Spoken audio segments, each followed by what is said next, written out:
Welcome back, guys, to another episode of the Switched On Streams podcast with us, the Switched On Squad. We got a bit of a good one for you this week. We are doing our Game of the Year award. We're only going to keep this brief, or as brief as we can. 3 categories: Mobile Game of the Year, Disappointment of the Year. We're going to start with Game of the Year because we know that's what you guys want. So, the way we've done this, myself and Stu have done a top 10. We did ask the other 2 members of the squad to do a top 5. One of them has got back to me, the other one hasn't, so his votes are just null and void. And then the rest of the crew, we've got a Game of the Year from them, and then we've voted that the Game of the Year will get 10 points and worked our way down. And then at the end of going through all ours, we'll give a final list for the whole group. Feel a little bit underdressed, don't you? Yeah, I suppose, for an award show. Yeah, should have planned this out a bit better. All right. Well, I suppose since you and me have done a top 10, we should probably start with our top 10. Yeah, what which did you go should with? probably just kind of specify for the listeners that we've only voted for games that we've played, which I think is only fair. So there'll be a couple of games in there that you haven't played that would have been Game of the Year contenders, I suppose, for the Video Game Awards and all those other award shows. And there's quite a few that I haven't played because I'm reasonably busy and get limited time to play games. But I've got a top 10 list, so I'll start from number 10, I suppose, and work my way towards number 1. Yeah, so we'll go. So, well, you do your 10, I'll do my 10, then we'll work all the way through. Yep. All right. Sense. So starting at number 10 for me is WWE 2K23. An improvement for me over previous years' WWE 2K games. So I was reasonably impressed with it this year, and I think it just sneaks into my top 10. At number 9, Overwatch 2. Whoa. I could do my number 10. I thought you said my 10 and then your 10. You do your number 10, then I'll do my number 10, oh, then okay, you get sure. 9. Sure. Misunderstood you. Yeah. Just slow down. All right, so my number 10, a little bit controversial, I reckon. Not many people would have probably known about this game outside of the genre of fandom, if that makes sense. My number 10 is One Piece Odyssey, the RPG based in the One Piece universe. Came out at the beginning of the year. Kept my RPG fix alive until other games came out throughout the year. And yeah, that was definitely a bit of a head scratcher whether or not I should put it in.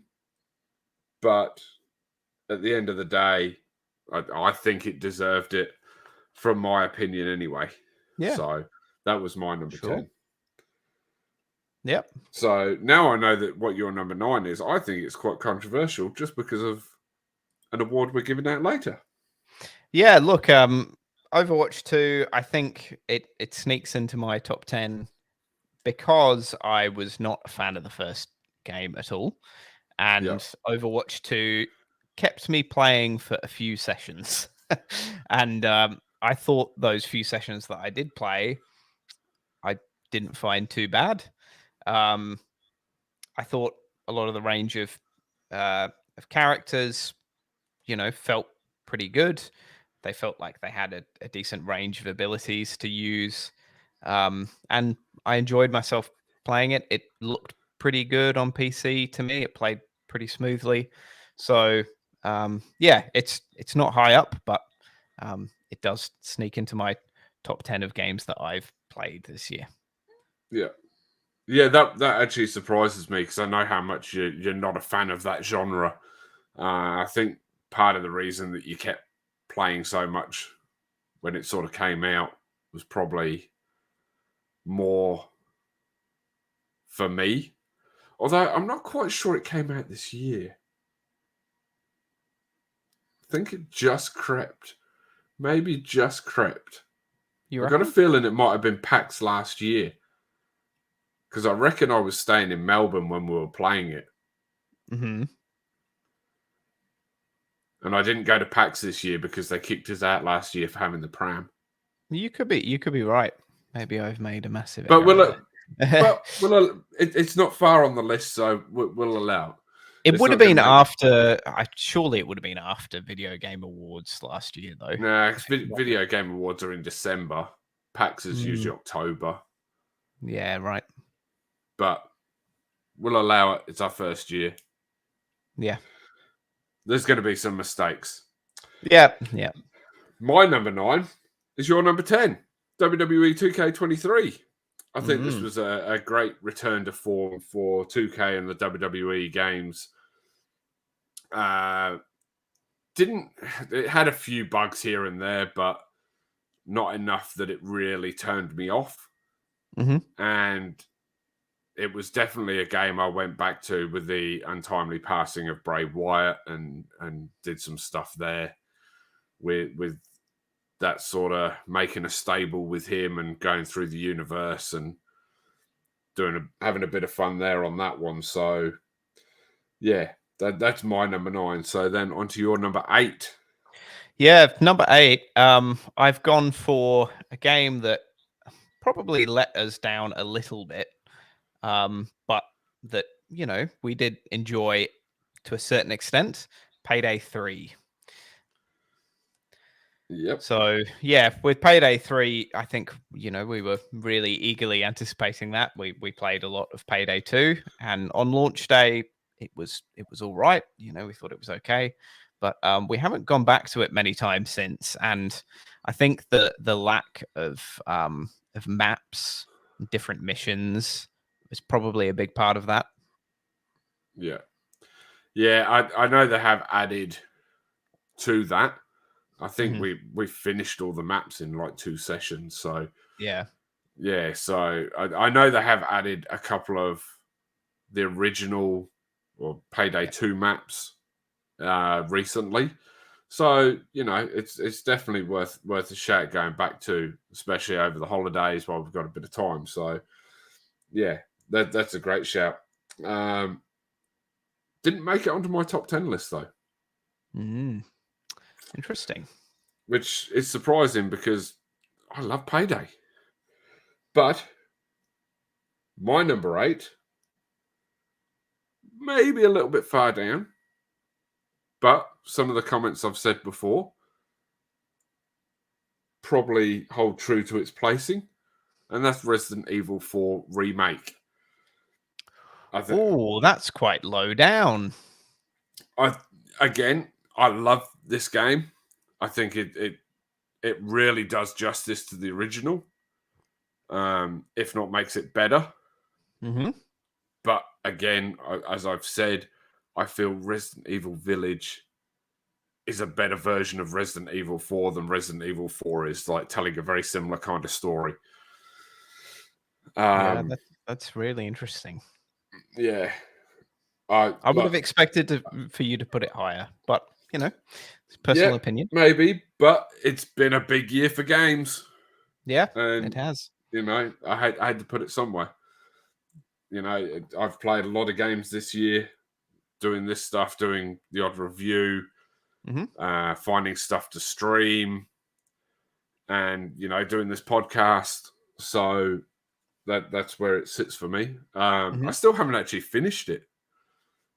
Yeah, because it's been that much of a crazy year for gaming. So yeah, so that's my number 8. All right. In number 7 for me is a game that I feel pretty much kind of earns its place at number 7. It's a decent sequel. It's Remnant 2. So played a fair bit of the first Remnant, and I think Remnant 2 was just a nice little step up from the first game, kind of improved on bits and pieces, and yeah, I think it sort of earns its spot there. It was nothing special, but for fans of the first game, I think it was nice little improvement. Yeah. Now you might have seen that I keep looking down and writing and all that. That's because I'm tallying up the scores. I don't know what Stu's top 10 is, as he doesn't know what my top 10 is. So I'm just adding it all up. So at the end we can give the total score for the whole crew. My number 7 though is MK1, Mortal Kombat 1. Oh yeah, good. If you watched any of the 30-hour stream we did for charity over my birthday, then, geez, that was a while ago now, back in September. Yeah, we played a fair bit of this overnight. Haven't really gone back to it since then because I was waiting for that last thing to drop so I could get that last trophy, and then just got smashed with all the late end of the year games that were coming out. Some of the games that are further up on this list.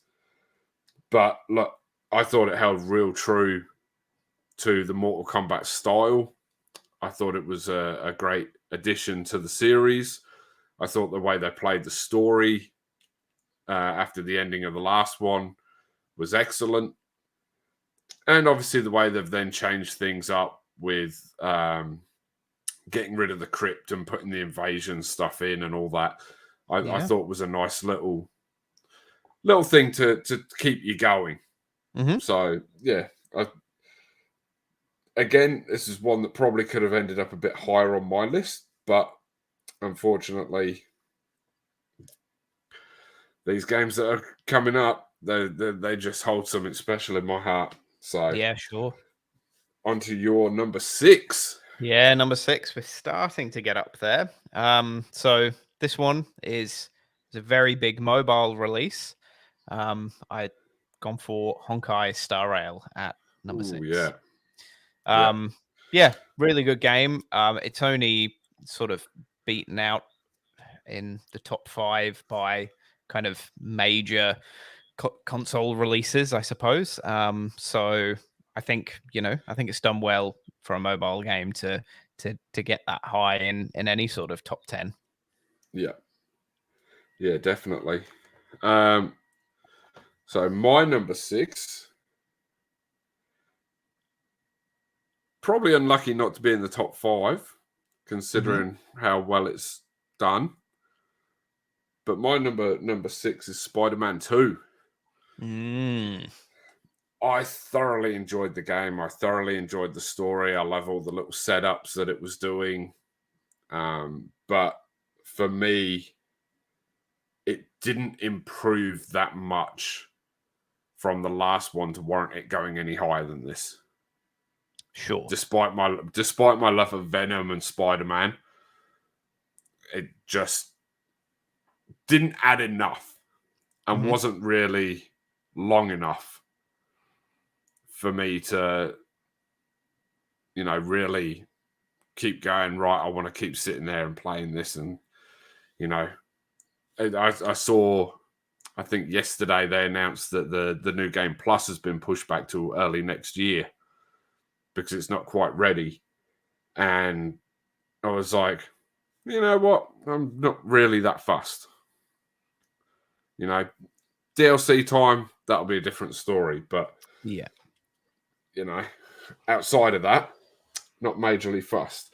Now, since we are at the top 5, we got our Blowy's scores in. So we'll go his number 5 first, then yours, then we'll do mine. So his number 5, and we had to change his a couple of times. And I'm not quite sure. I think it's this game. I'm not quite sure this game really technically fits, but seeing as we've let you with Overwatch, we'll allow it. I think it's released in early access, but I don't think it comes out until like January or February. And his number 5 is Ready or Not. It's a game that he's been trying to get us to play. I don't know a huge amount about it. I think it's the one that he was saying is a bit like a SWAT kind of game. Yep. And you got to control everyone else in there as well as like your character with giving them commands and stuff like that. Look, it could be a bit of fun, but me and shooters on PC don't mix too well. Not really the type of game that you tend to lean towards. No. But at the same time, could be a bit of fun on stream. So if you want to see that, let us know in the comments below. On to your number 5. Yeah, my number 5. Probably if we did this halfway through the year, it would have been higher. But it has slipped down, and probably deservedly, because it wasn't quite as good as its hype. I've gone for Hogwarts Legacy at number 5. Ooh. I did enjoy it. I played an awful lot of it. I did 100% complete one story of it. But yeah, I suppose, it wasn't quite everything that it was cracked up to be. But still, I did feel like it was a game that hooked me in a lot. Maybe some of that's sort of nostalgia for the series. I'm a pretty big Harry Potter fan. But yeah, I think it's deserving of its spot there, in my opinion. Yeah. Surprisingly enough, I also went for Hogwarts at number 5.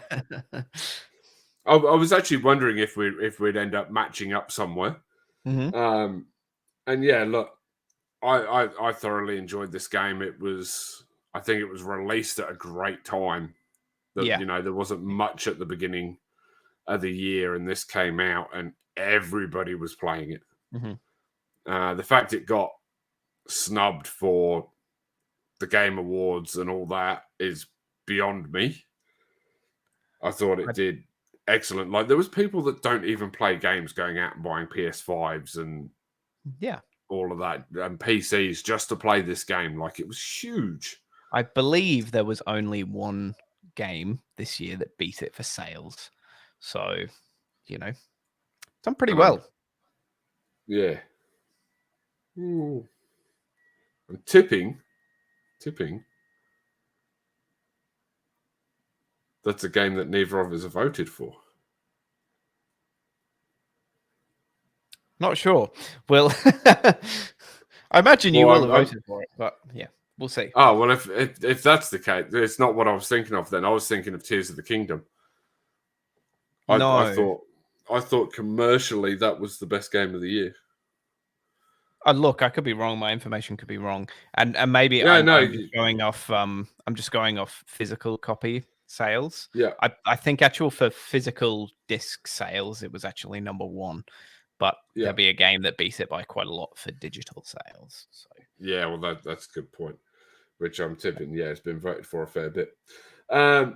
So then on to Blowy's number 4. He voted for Spiderman. Obviously, we've already spoken about that. So we'll move on to your number 4. Yep. My number 4 is a game I completed actually not that long ago. I've been stretching it out right over the whole year, but having played a fair bit of it over the whole year, and especially recently, it's kind of fresh in my mind. I did enjoy quite a lot. Star Wars Jedi Survivor. Yeah. Yeah. I think, again, a bit like Remnant, it was, a slight improvement here and there in lots of different ways over Fallen Order. I did enjoy the story of Fallen Order a little bit more, though. So that's probably holding it back a little bit for me. And also some of its performance issues on release certainly held it back a little bit as well. Now it's a pretty polished game and it's really enjoyable. But yeah, I think those small issues have stopped it getting higher for me. But yeah, done pretty well to get number 4. Yeah. Yep. My number 4 is the old Assassin's Creed Mirage. Oh, yeah, right.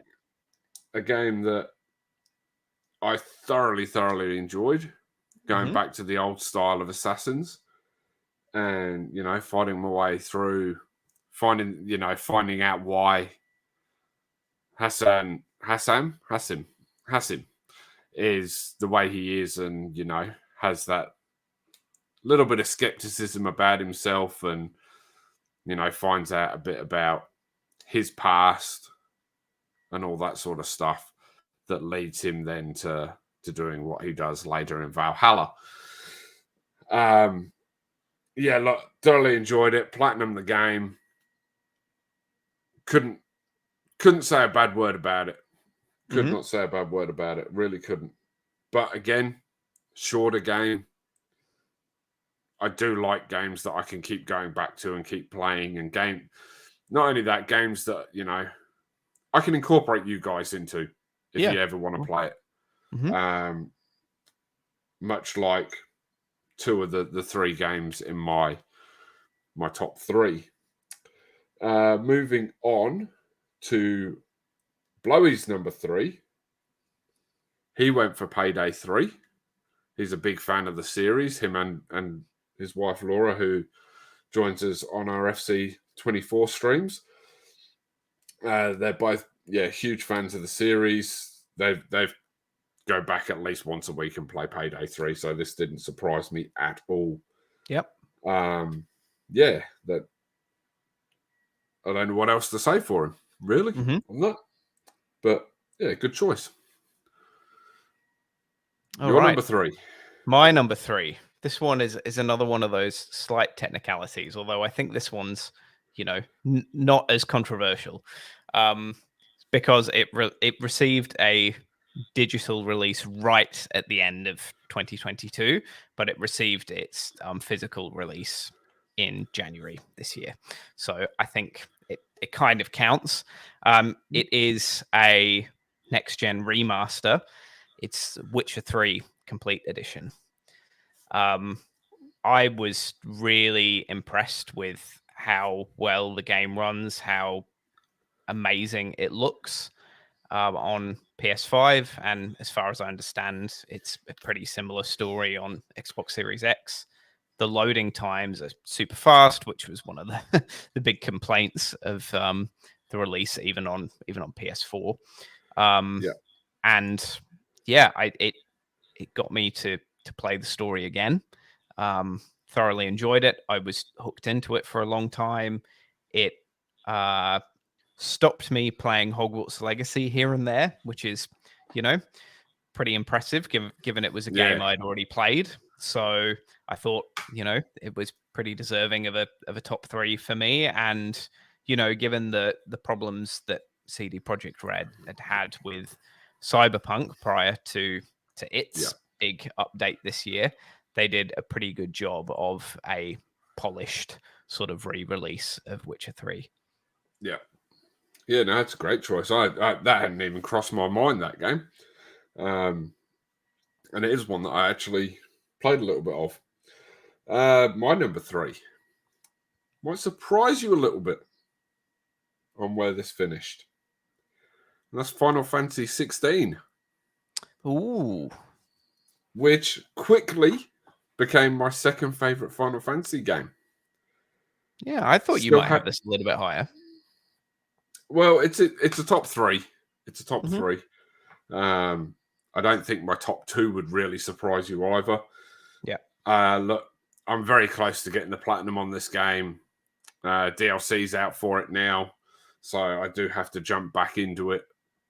I think I want to go through and get to the end of my New Game Plus adventure before I do the DLC, which would then obviously get me the platinum as well. But yeah, look, this, like I said, this fastly became my second favorite Final Fantasy game behind Final Fantasy 8, which, 8, 16 just kind of works out nicely. But it means you got to wait until 24 until the next really good one for you. Oh well, or 32 if we're doubling up. But look, this a lot of people seem to not enjoy this game as much for a Final Fantasy game, but I thought it was a nice change of pace for them while staying true to being Final Fantasy in the way that it tells a story, which, Final Fantasy isn't really withheld to a genre or style of play. It's determined by the storytelling and the way they go about that and the worlds they create. And I thought, the voice actors and the storytelling, the writing, the visual effects in this game just brought all of that together perfectly. Yep. And, the gameplay was good. It wasn't groundbreaking, but it wasn't, something that you'd go, I'm getting fucking bored of this, So for me, that's a definite top three. Definite top three. Blowy's number 2 is one of our favourite games and didn't even make it into my top 10. And that's FC24. Obviously, we will be having a bit more of a chat about it later on in the show with the playoffs that are currently going on this week. It kind of shocked me a little bit that he put that in there. I'm surprised he put it above Payday. Yeah, to be honest, and Ready or Not, to be honest, for that matter.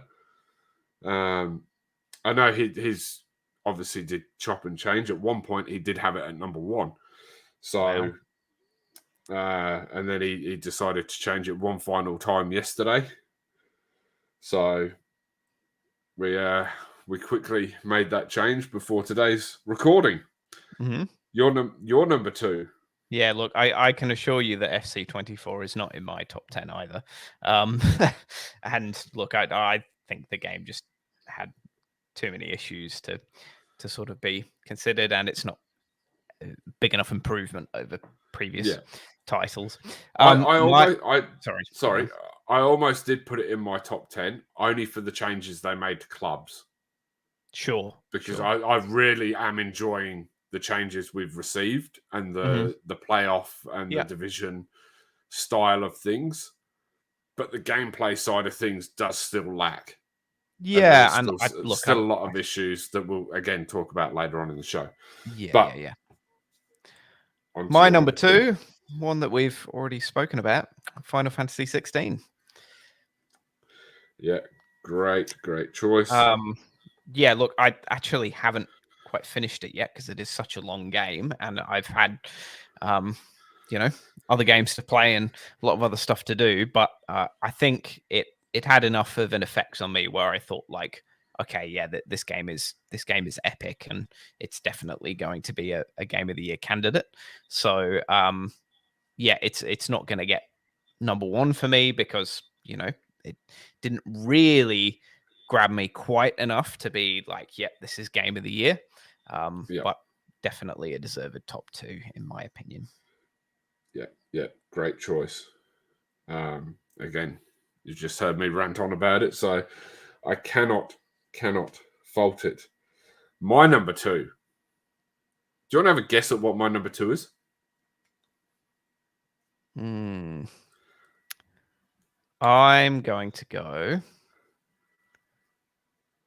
going to go for Baldur's Gate. No. Go on then. Diablo 4. Mm-hmm. Blizz returning to form, releasing this mammoth of a game. A lot of people sort of, it's not that big. You look at the numbers do well. A lot of the critics love this game.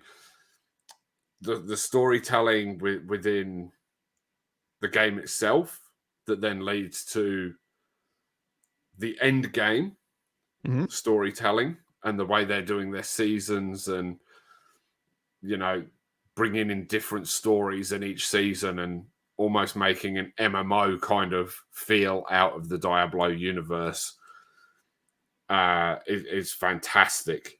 I haven't seen a game with such good end game content, so complete end game content outside of an actual MMO. Yeah. Like it's just fantastic. Mm-hmm. The replay value is second to none on this game, even when you finish the story. So that's why I've put it at my number 2. And yeah, we're on to our number 1s. Now, at this point, a few to go through, because now obviously the rest of the crew get brought into it. So we'll start with the crew, then we'll go to Blowy, then Stu, then me. So Jack plays on the left wing for us in FC24. His number 1 was Spiderman. Great choice from him. He's not long really got back into gaming outside of 1 or 2 games that he would play here and there, and just started, really getting back into it, and obviously now plays FC with us. So that's a great choice from him. Sid, who you may have seen play Fortnite with me once or twice, his choice was Assassin's Creed Mirage, which I thought was also a fantastic choice. Laura plays on the right wing for us and wife of Blowy. Voted for Tears of the Kingdom, the first one to go out there. I thought she'd go for Payday. Probably lucky that we can sort of slip it into the list, so it's not completely unrecognized. Yeah. It actually shocked me because I just assumed straight off the bat she was going to go with Payday, and yeah, that was quite a nice choice. Bray, who helps out with some of the YouTube videos, he went with Baldur's Gate 3. He's had a lot of fun with that, still plays it every second day. He's put countless, I reckon he would have put nearly 200 hours into that. Wow. Since its release on PS5. I think he got it on release day. And he was a D&D guy, previous to playing Baldur's Gate. Yeah, right? he plays a lot of like tabletop games, card games, all that sort of stuff. We have a bit of fun having a few drinks out at the bar, and we'll whack some games out. Tungy, who plays in the centre defensive midfield with Blowy for the club, and sometimes out on the wing when other players aren't there, has also gone with Baldur's Gate 3. And then Tan, my partner, has voted for Diablo 4. She chose that over Hogwarts Legacy. She had a lot of what's the word for it? Was tossing up a lot about what she was going to vote for, but she's gone back to Diablo 4 more than she has Hogwarts, so that's why she went down that route. Then we've got Blowy.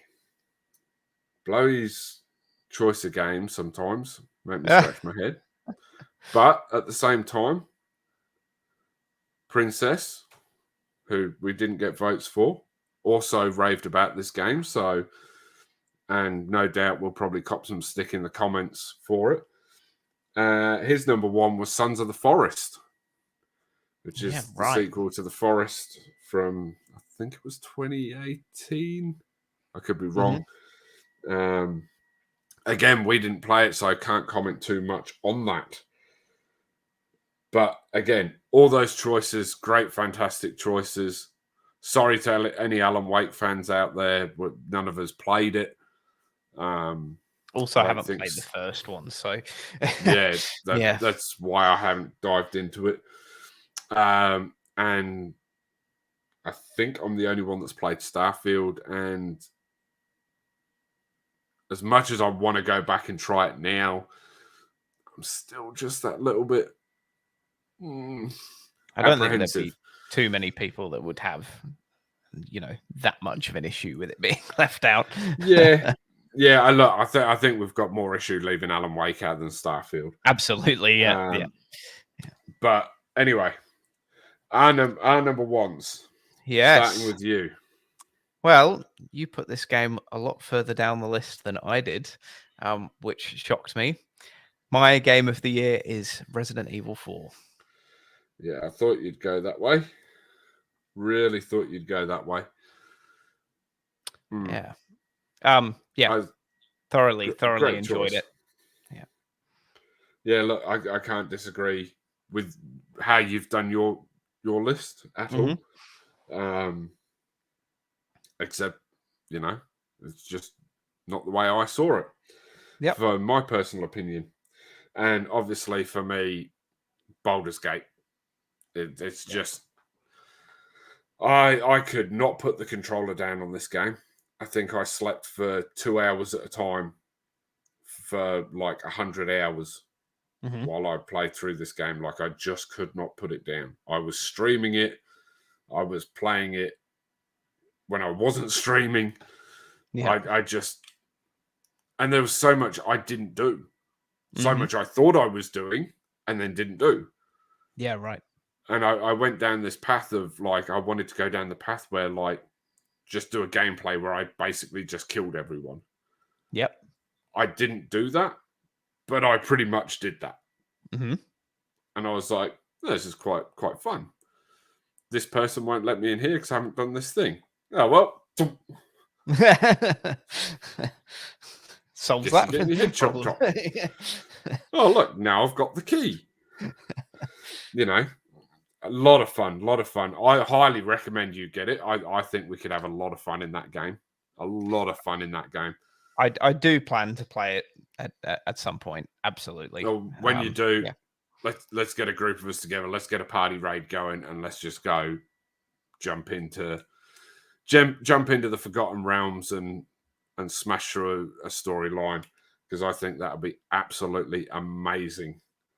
I should mention too that Spiderman 2 probably should have gotten onto my list, because it's a game that I own, but I haven't actually played it yet. So if we did this a few weeks later, it would probably be on my list. But it's just the way it goes.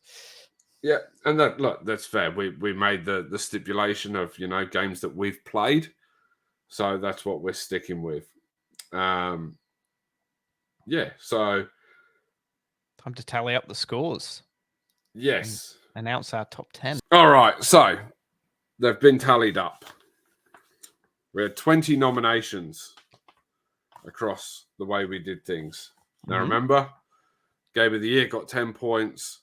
The number 10 picks for Stu and I got 1 point each. So, in at number 20, One Piece Odyssey.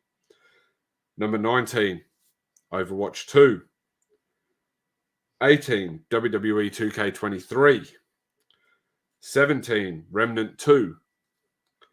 Number 16, Mortal Kombat 1. Number 15, Star Rail. Number 14, Ready or Not. Number 13, Jedi Survivor. Number 12, The Witcher 3. Is it Ultimate Edition or Complete Edition? Complete Edition. Yep. Number 11, FC24. And then into the top 10. Number 10, Sons of the Forest. Number 9, with only one person voting for it, Tears of the Kingdom. Number 8, Payday 3. Number 7, Hogwarts Legacy. Number 6 was Resident Evil 4. Number 5 was Assassin's Creed Mirage. Number 4 was Final Fantasy 16. In at number 3 was Diablo 4. At number 2, again with only one person voting for it as their game of the year, which makes a huge difference, was Spider-Man 2. Ooh. Which means, just like everywhere else, the Switched On Streams game of the year goes to Larian and Baldur's Gate 3. Great game. Well done. It came out of nowhere. this game. It was everywhere and rightly deserved to be. It is out on Xbox Series X and S now. Larian, when they got up at the Game Awards to receive their award, forgot to mention it. And we even forgot to mention that was a muck-up on last week's episode when we did the review. Mm-hmm. So make sure if you're over on Xbox and you haven't got that game yet, go ahead, grab it. Let's get that into as many hands as possible. Okay? All right, we then have... I thought we'd throw in a couple of little ones. So we're going to start with Mobile Game of the Year. Now, we haven't spoken about these. I've put forward 3 nominations. I think I know what Stu's going to go with. So the 3 nominations that I thought really warranted it for this year were Honky Star Rail, Warcraft Rumble, and Pokemon Sleep. 3 very, very different games. Yeah. You're a big Hoyoverse fan, aren't you? You play a fair bit of Genshin. Genshin, yep, that's right. Yep. I've played Pokemon Sleep every night since it came out. I've had that thing going, and it's been a real eye opener for me with the way my sleep patterns go. And it's quite helpful in showing. I know there's other apps out there that are more sort of reliable, but being able to have that sleep data there and being able to show the doctors to go, hey, look, my sleep apnea is pretty bad, and actually have them listen while making a fun bit out of it is quite good. Warcraft Rumble. Sorry, just on that point, do you think the innovative part of that game is its sleep tracking, which is not actually a gameplay thing at all?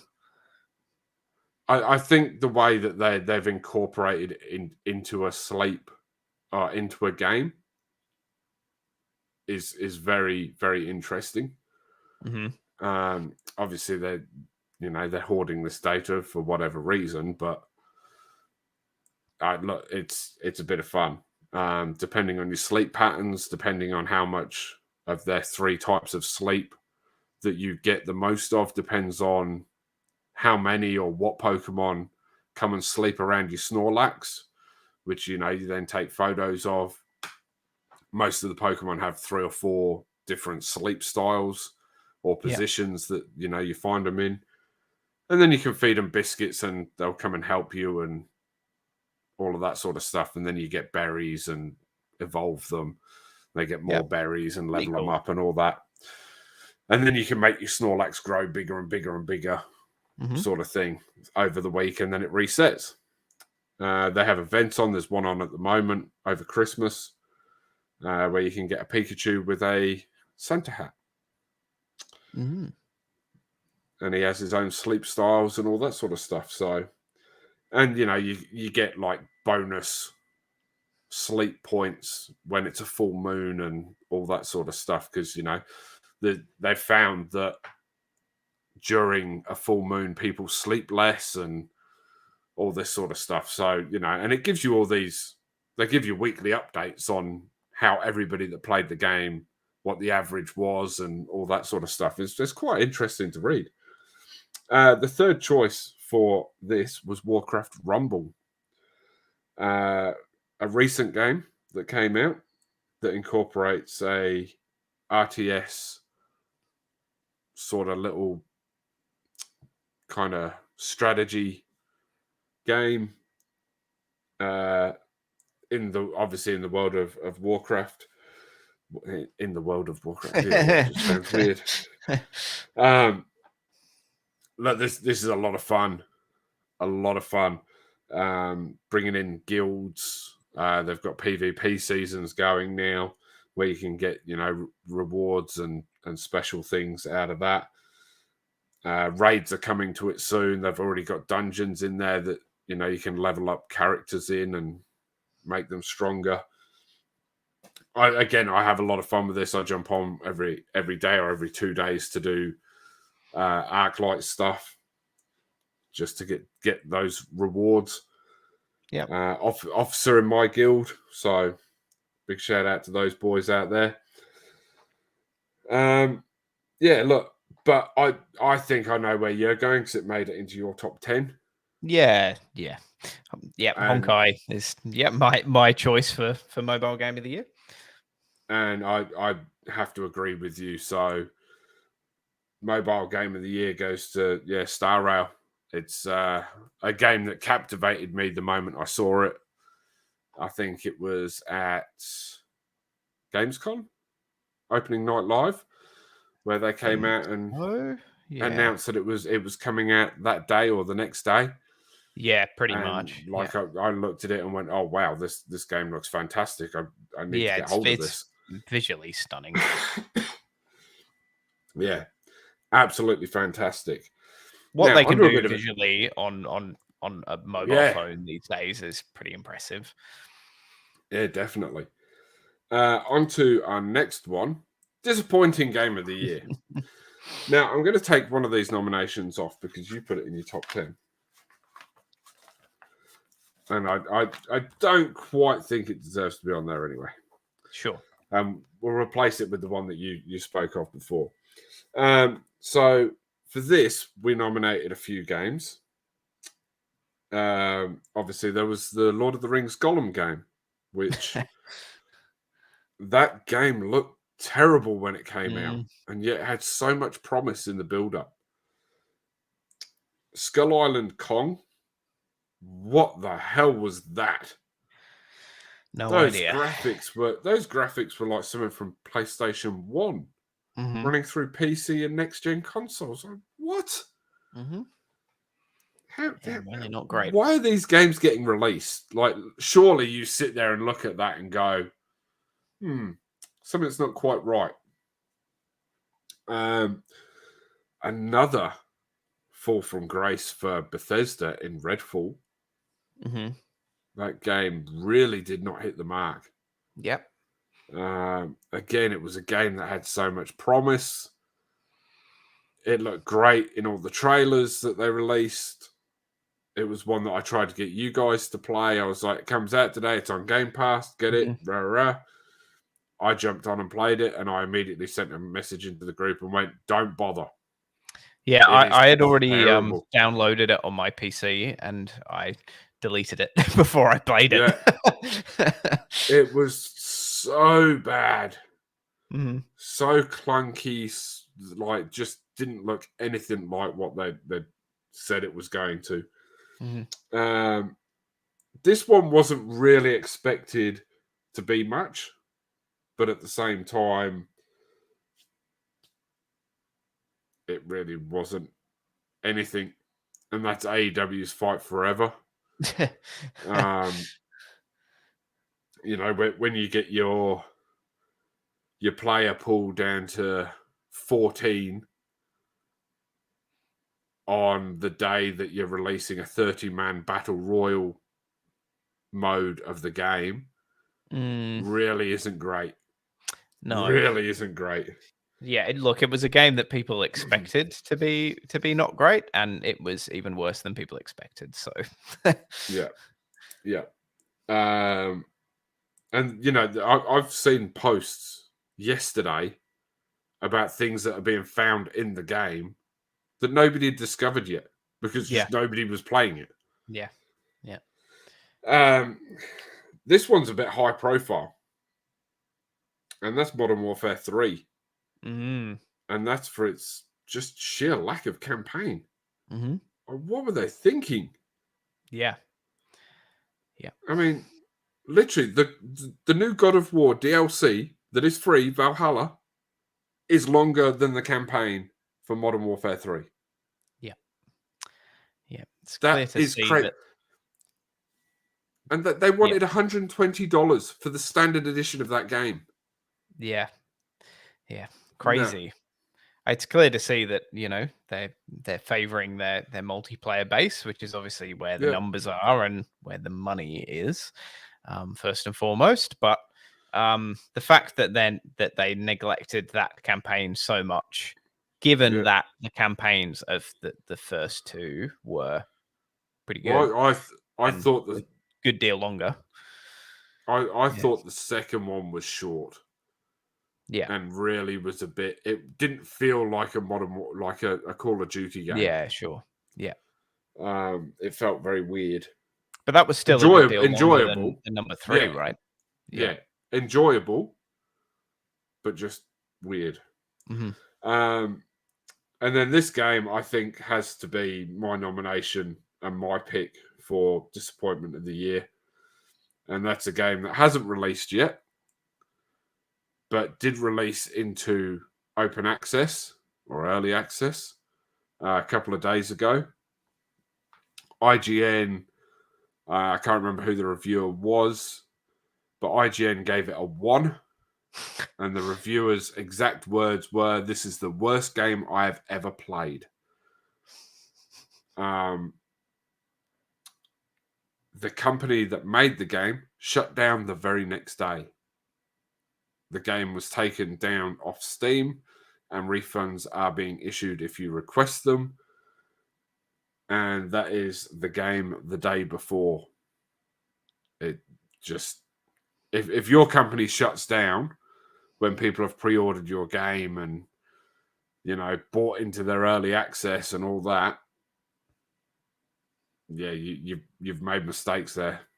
This game was in development for 5 years. You've dropped the ball massively. Yeah. And not just for you, but for everybody involved at your company. Mm-hmm. Yeah. Not to say that they're not all to blame as well, because, you know, they've done the work. Somebody's either pushed or without people, you know, saying too much, but without knowing the full story, we're just going to blame those at the top. Yeah. And any of your picks there that you'd put forward? Oh, look, I think this wooden spoon award kind of depends how you look at it, because you could say, oh, there are some really just bad games in there that either shouldn't have been released or they shouldn't have been really bad games. And then there's games that are okay and just didn't live up to what they should have been, say like Modern Warfare, for example. But that would probably, if that was the kind of criteria, that would probably be my pick, not living up to, you know, what's expected of it. But yeah, look, I'm happy to go with your pick because you've made a pretty strong argument there. Yeah, fair enough. All right, what do you want to do? Do you want a FC24 update, or do you want to go into the bracket? Leave the bracket to last, I guess. We'll move into the FC24 update. Alrighty. So obviously this week was playoffs. Started Friday night. Started off very strong. Very strong. And then we did our usual, went on a couple of games of losing. And finished the night technically on 8-3. Which put us in 22nd spot on the ladder. We were very happy with that. Now, the problem with that was we'd played 13 games. We won 2 of them with the penalty shootout. And it didn't register those games. No. Did not register those games. It registered them as matches played, but didn't count them as a win or a loss. Quite bizarrely. Put them down as a draw. Yeah. This happened last season with teams. We never had a penalty shootout last year. I think every time we went to extra time, I think we lost, apart from once. Yeah, it just counted as a loss. Yeah.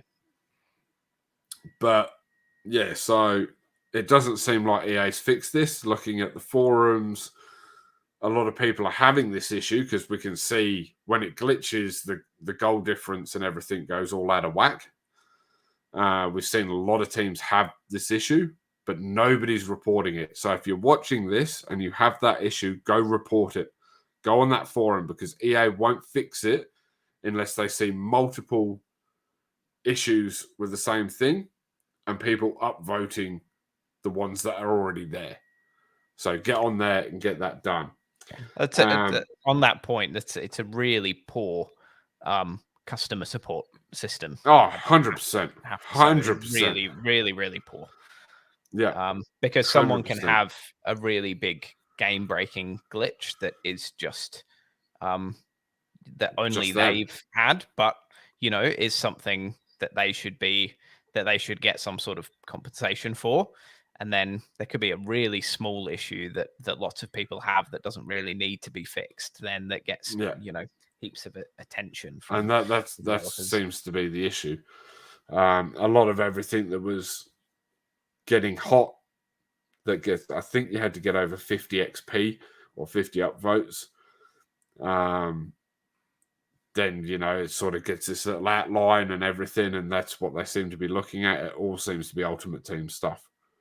It probably explains why over the years that when they do game updates, it seems like all that they're really improving is either Ultimate Team or making small kind of tweaks to the gameplay based on what people like and dislike, because that's all people are kind of upvoting and talking about in the forums, which is it's no way to do customer support, in my opinion. No, and I totally agree. And we know how popular Ultimate Team can be, because every time we jump into clubs, at least either at the beginning, halfway through, or the end of the night, Jack and Tangy are just, oh, what are you doing for this SBC? Or what are you doing for that? And, I'll try and get this one. Oh, I got to go do my dailies. Yeah, they actually jump out in some of the breaks sometimes to just go and do more Ultimate Team. It's crazy. Absolute crazy. But anyway, so we're in 22nd spot when we jumped off Friday night. Pretty happy with ourselves. Now, our record last year, I think, was 8-12. 8-12, so 8 wins, 12 losses. 8 wins, 12 losses.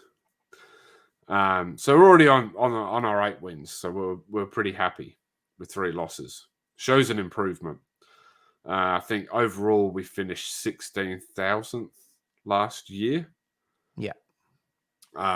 In the world, that's not league position. And we're already up into the 10. We're in the top 10,000 this year. So, we've improved. We've got more players on board. So, all looking well. Then we jumped on last night to finish off our games. Mm-hmm. And we dropped down to 1,700 and, 73 or 83 or something. So I was like, we've dropped out of the top 5% down into the top 25%. Mm-hmm. A little bit worrying. But we got on. We had a good showing last night. And what did we end up finishing with? 13 wins? 13-5? Yeah, I think so. With the 2? 5. Yeah.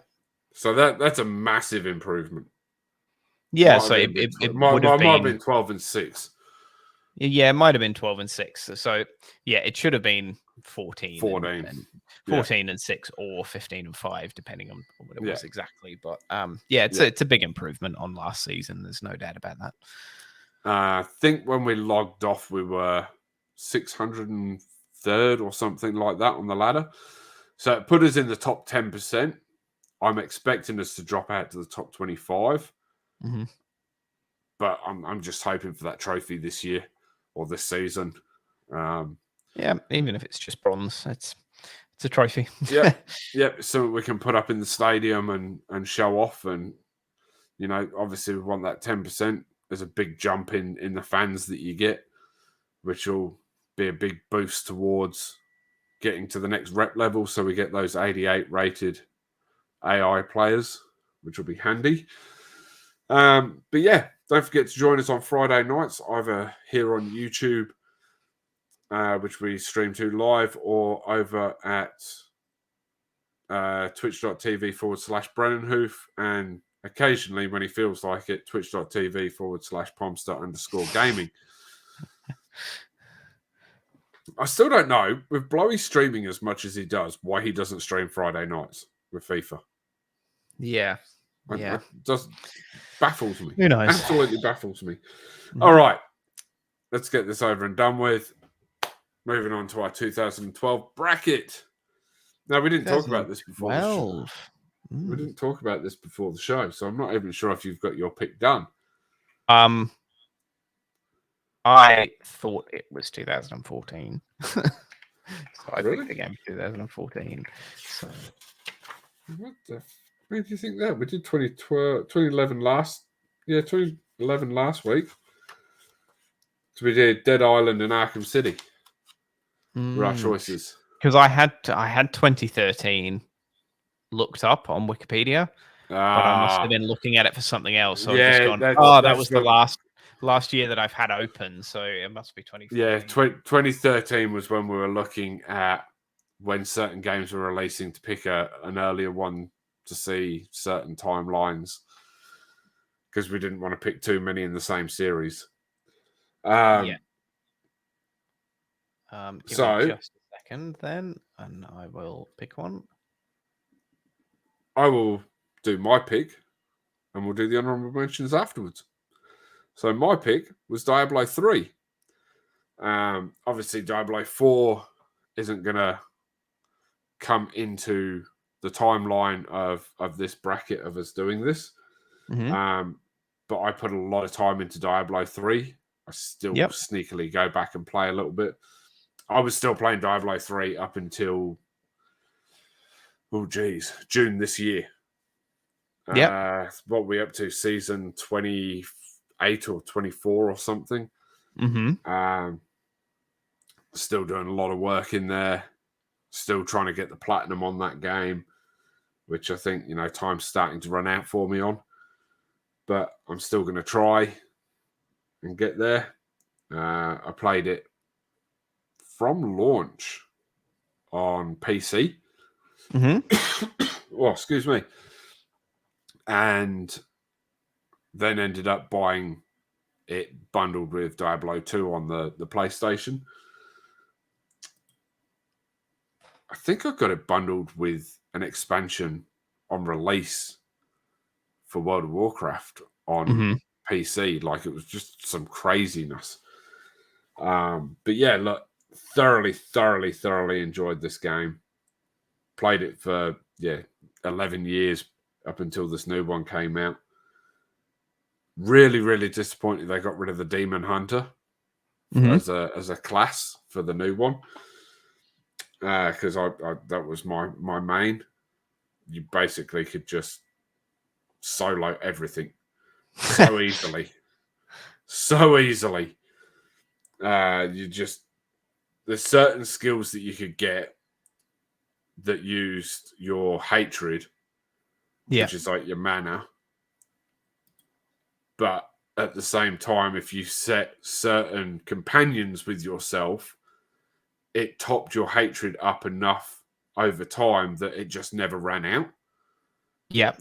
And you were just firing off double single-hand crossbows like machine guns and just blasting the crap out of everything. Like, it was kind of basically cheating the game, but I mean, you had to set up the right way to have it done. So that's my pick for 2012. Yep. My pick for 2012 is Borderlands 2.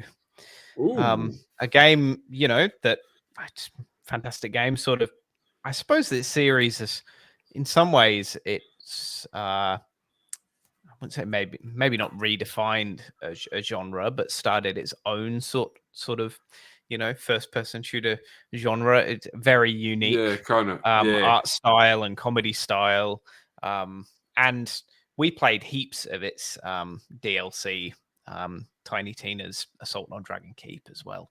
Yep. really Obviously the follow-up to that DLC of Tiny Tina. That was fantastic. And obviously the Borderlands movie is progressing. I'm going to be out soon, so that'll be very, very interesting. So that's a great choice. Very good choice. We should really go back and play that a bit more. Yeah. So just a couple of honorable mentions on that. Mass Effect 3, Resident Evil 6, Assassin's Creed 3, and a little indie game by a little English bloke. And the game is Thomas Was Alone. Had already been a web-based game prior to this, but was released as a standalone game on PC, and then later got its release out onto consoles and everything else like that. And the way that the way he managed to tell such an intricate story with just shapes was fantastic. Yeah, it was very close. It was very, very close to being my pick, but yeah, I couldn't go past another Blizz game being thrown into this list. So, all right, I think that's us done. What do you reckon? Yeah. All right. Hope you've enjoyed it as much as we've enjoyed making it. A lot of work went into this, trying to round up everybody. Unfortunately, Princess just doesn't respond anymore to messages. You try and call him on Discord. He's in the middle of I don't even know. He's playing some. Hang on, is he online now? Yep, he's online now. He's in there in a GTA roleplay server, so you can never get hold of him. doesn't respond to messages. Works all the time. Kid on the way. Don't blame him. All right. Like, subscribe, leave comments down below. Let us know what you thought about all of our choices. Let us know if there's any awards you would like to see us do for next year. Or if you get them in quick enough, we might even throw them into next week's episode. All right. For now, like, subscribe. See you later. And we'll catch you later.